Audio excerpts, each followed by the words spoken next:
What's up, guys? Welcome to my city, River Valley, a city that's home to 43,029 people. First, I'm going to be going over the lore of the city, so if you want to just have the tour of the city, you can skip to this timestamp on the screen. Alright, let's get into the lore. So basically, Old Town was a settlement and by the way, these countries and cities are fictional. By Concordian. Before this whole area was settled, pretty much in Old Town, there were native tribes that had some gravel paths laid down with a few huts there and there. Over time, it grew to be more of a Puerto Rican, or not Puerto Rican, a very well developed city. Now, Concordian forces, who were on basically in an empire at that time, invaded this small little village.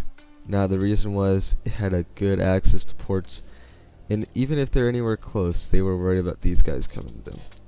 So they basically completely destroyed the city in the meantime, rebuilt it into this more in our world European style, so Concordian style, where it's more white people like. I don't think I could say that on YouTube. But basically, after developing that, they pretty much didn't really have any other need for anything else. It was mainly just a large road that came and connected to the highway on an exit. Nothing crazy, right? Until this interstate was constructed. During the construction, they consulted Old Town, and at that time, Kushana, which is River Valley in Concordian,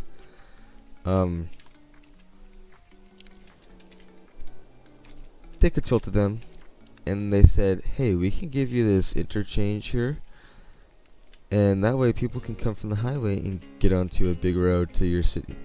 And they said, alright, bet. So they built this couplet that came up to here and used to be cut off by this big road. And it was pretty cool. Around 13 years later, a new city planner was appointed, and he wanted to go big. He saw the potential of Kushana, or River Valley. So he planned an entire downtown area. He planned the grids, and he planned some of Snaz. He had that idea that he wanted to, get the outskirts, make it look less compact. And so its construction started, and 25 years later, this is what it looks like. He has this whole downtown area, which is mostly Concordian middle housing, and Snaz was a lot modern. The road layout was put there, but it was completely rebuilt just a few years ago. So the population spiked rapidly, and these Concordians were frantic, and they needed to get out of this dense area. So they built Louvre Hills, a big suburb. This is probably the biggest. This is the biggest suburb on the island. It's basically just a big island that has a river network run through it. So technically, it's like 5 islands, but whatever. At the time, not anymore. But it gave people a sense of space. I mean, if you were up here, you could see the city both ways. And then, as these people, these Concordians, because the tribes, they're gone. They're pretty much all of these guys are dead now. They've got distant relatives, but nothing too crazy. They were surveying this land to prepare for development to make another large suburb, when they discovered lots of minute, little teeny gravel faded paths in little chisels in the side. Notably, this chiseling in the side of the mountain, with a blank space that must have been a bridge. So they decided to put these paths back down and preserve this land, because it is very beautiful to hike on. Lots of very challenging paths, which is what it's known for, including some steep hills like that, and there's probably one over here like this, and like this. Very steep, challenging, fun to walk on. Until these two settlements popped up, Kent and Crescent Shore. Originally, they were basically together, separated 12 years after both their foundings. And River Valley approached him and basically bought them out. He bought their townships, so basically he owns them. These are technically part of Kent or River Valley, but they're also part of the county. Then there was pretty much silence for the longest time. Then Snaz was modernized, and a new interstate connection was built right here, with a very messy interchange because of the tube space constraints. They decided that this spot was a good idea to link up these sides of the highways. Even though they will connect in the same spot, they thought it would just be a very good thing. Then they constructed this exit for Kent and Crescent Shores, and eventually they decided to form a community underneath this huge highway. As you can see, always traffic problems. But South Downtown is what it was named because, you know, it wasn't its own city, but it seemed like it was just another downtown. So they called it South Downtown. Then they decided to start, well, I kind of skipped over this, but this industry over here, that started to develop. And just about now is when it was finalizing, and that's when they started working on these harbors and really filled out this harbor area. Fast forward back, and South Downtown is finished, and Lafayette Park and Washington Hills are starting to be getting out, and then they are finished, and this is where it stands today. So first, I think I'm gonna make my way from over here to here. We've got our main industry area, which is separated into 4 quadrants, or actually 5 parts, with 4 specialties. We have our general in this side. We have all oil rigs right here, as you can see. We've got farms on these few blocks. Then we've got forestry on the outskirts. Then we have this large arterial that connects all of our industry to downtown and the rest of the city. Then we've got our harbor, which has, of course, all of our, both harbors are passenger and our cargo harbors, as you can see. And we've got a building in the water somehow. But yeah, this is the industry is focused around the harbor, and that has a main arterial running up until Woodland Street.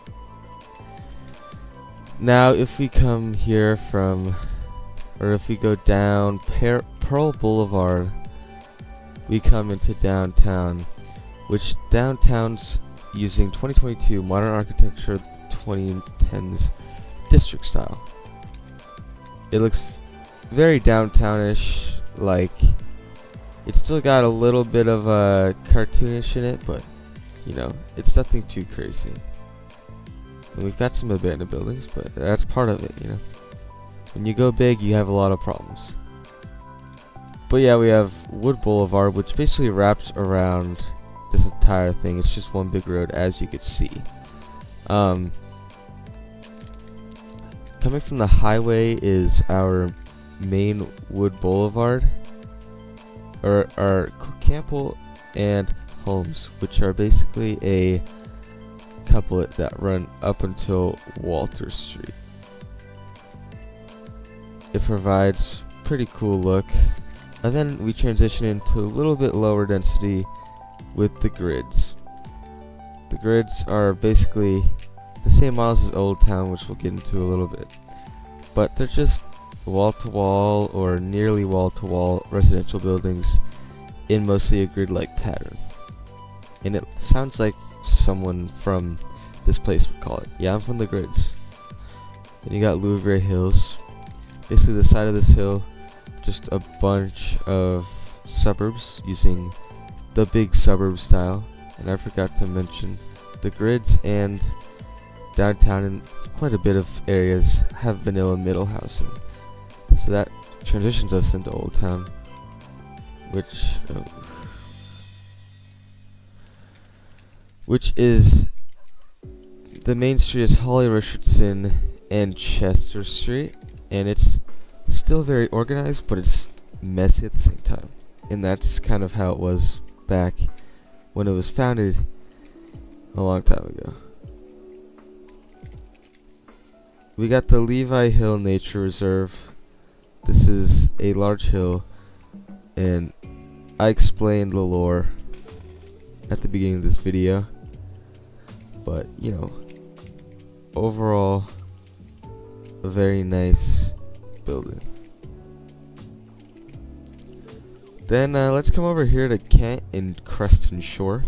These are townships, but are still technically part of River Valley. So Kent is quite small. It uses the default style, and I think Crescent Shore is also its default style. Yeah, but as you can see, just regular building, small. Then you come over here up the mountain, and you are at Crescent Shore, which has some very windy roads, which are pretty fun. But other than that, you come up here, little loop back to Robert Young, one more small grid, and then there's another big landfill over here, which this tunnel was accidental, honestly. Then, if you go up the highway a little more, oh, Snaz, I forgot about Snaz. Snaz uses the modern low and mid-rise district style for some more modern looking buildings, like that very neon green one. But it's called Snaz because people say it's kind of snazzy, and shortened to Snaz. Yeah, I'm from Snaz. It just rolls off the tongue good. Now, these are some custom spaghetti interchanges, which, I mean, both had some restraints. I think I did pretty good on this one, honestly. It looks pretty near the three-way intersection. But over here is South Downtown, which uses, I think, Brooklyn reworked by Find Build. It's got an arch and some other park that I forgot where it was.